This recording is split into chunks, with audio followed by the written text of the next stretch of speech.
안녕하세요. 황만사입니다. 지금이 새벽 3시 20분인데,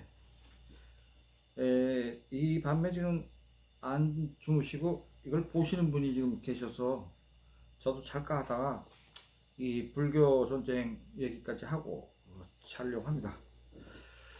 에, 제가 김종필 총리께서 쓴 자서전 2권짜리를 여러 번 읽었는데, 일본을 이렇게 깊이 있게 알고 계시는구나 하는 거를 읽으면서 많이 느끼고 있습니다.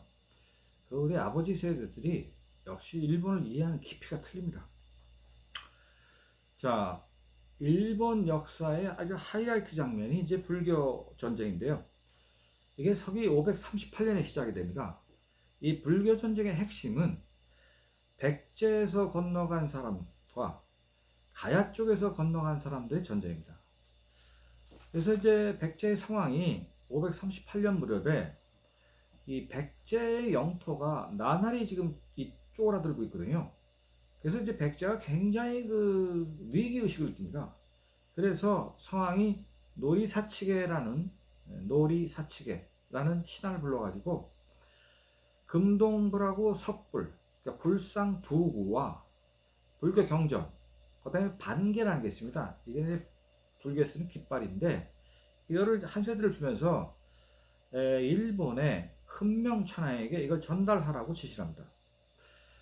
이건 무슨 뜻이냐면 백제는 이미 538년경 같으면 불교가 국가의 종교로서 공인이 됐을 때고 일본은 아직 불교라는 게 뭔지 모를 때입니다. 그런데 백제가 굉장히 지금 풍전등화의 위기에 있기 때문에 자칫하면은 백제의 지도부가 일본에 망명할 수가 있으니까 이거를 일본에 전달을 해서 거기에 가 있는 백제계 세력의 민심을 규합하고 단결시켜서 우리가 유사시에 망명을 하게 되면 우리 편이 될 수 있도록 하라라는 명령을 한 겁니다. 그래서 이게 이제 배를 타고 대마도를 이제 거쳐서 일본을 가게 되는데 이 부처님은 공양을 받아야 됩니다. 또 밥을 먹는 게 아니라 염불 공양을 받아야 되거든요. 그래서 대마도에 매림사라는 절을 하나 짓습니다. 그게 뭐 큰 절은 아닌데 지금 좀 큰 절이 됐죠. 거기서 일주일 동안 이제 부처님 공양을 하고 배에 이제 경전들을 싣고 일본에 가게 됩니다. 그래서 세토나이카를 거쳐갖고 오사카를 들어가서 오사카에서 1시간 떨어진 나라 아스카에 가서 훈명초랑을 만나게 됩니다. 훈명초랑은 백제계입니다. 훈명이 이 물건을 받으면서 노리사측의 얘기를 들어보니까 이거 가지고 민심을 규합하라 라는 메시지다 라고 느껴서 자 이걸 받아야 되는데 문제는 자기 밑에 두 사람의 강력한 대신이 있었습니다. 한 사람은 소가, 한 사람은 물부라는 사람입니다. 소가는 백제 출신입니다. 그 사람은 지금 오늘날에 천안의 독립기념관에 있는 대모각성이라는 성이 있었는데 그쪽 출신인데 원래 검객입니다. 백제 최대 검객이었습니다. 이 사람의 후손이 이제 소가인데 소가는 백제에서 온 사람이니까요. 본국에서 메시지가 왔구나. 근데 옆에 앉아있었던 물부는 가야 출신입니다. 그 당시 아스카는 백제, 고구려, 가야 이런 사람들이 서로 섞여서 살고 있을 때입니다. 근데 이 물부는 가야 출신이거든요. 그러니까 물부 입장에서는 반갑지 않은 겁니다.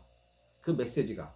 그래서 물부가 말하기를 지금 천황께서 우리 보고 이걸 모시라고 하는데 우리는 우리의 종교가 따로 있습니다. 그건 뭐냐면 조상신입니다. 선왕다입니다. 우리는 108명의 신을 이미 모시고 있습니다. 조상신을. 나는 이걸 받아들일 수 없습니다.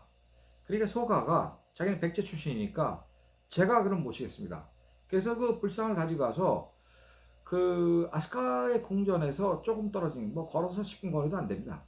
향원사라는 데 자기 집이 있었는데 향원사의 불상을 가져가서 모시게 됩니다. 그래서 모셔서 그거를 이제 민심을 규합 단결하는 걸 하게 되죠.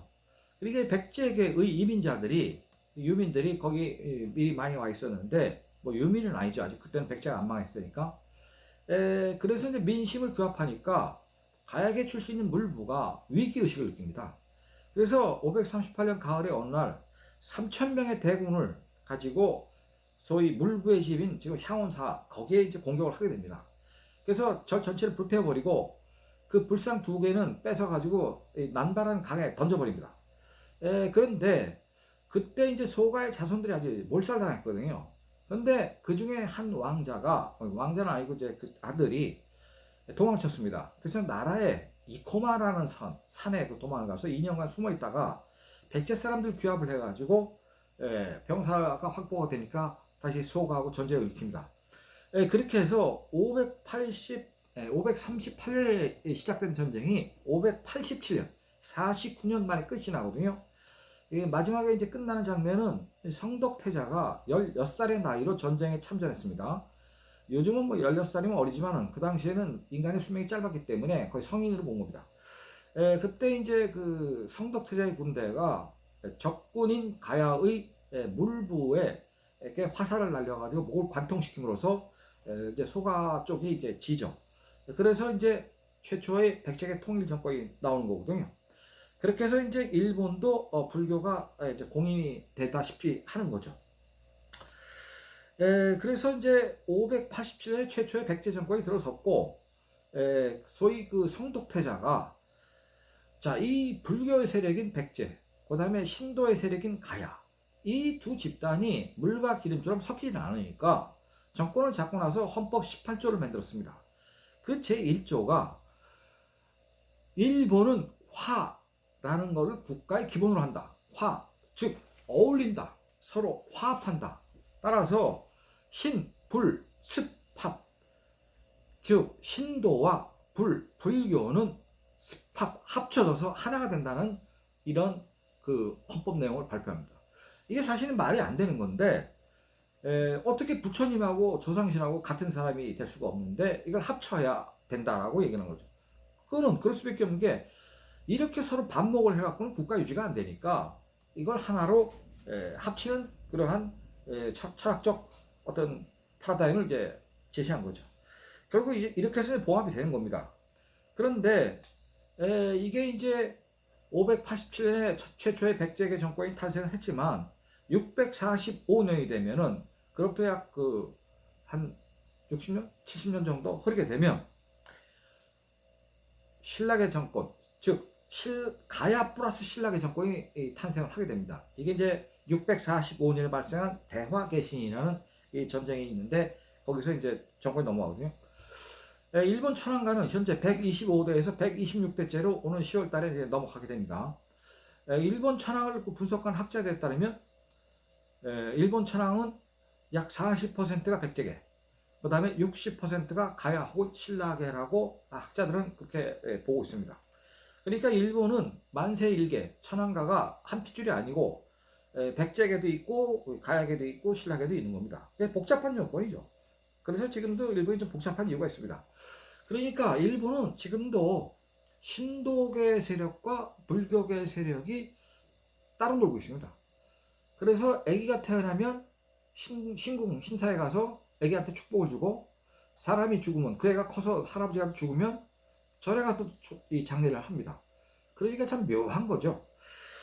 자, 우리 김종필 총리께서 그 1974년도에 일본으로부터 8억 불 유무상 차관을 받을 때 현금 3억 달러를 받게 되는데 당시 일본의 외환 보유고가 14억 달러밖에 없는데 일본 정치가들은 36년에 대한 대가니까 우리가 뭐 3억 달러 정도 현금을 주고 유무상 차관으로 나머지 5억 달러 준다 하는 건 이해하겠다라고 돈을 주는 거죠.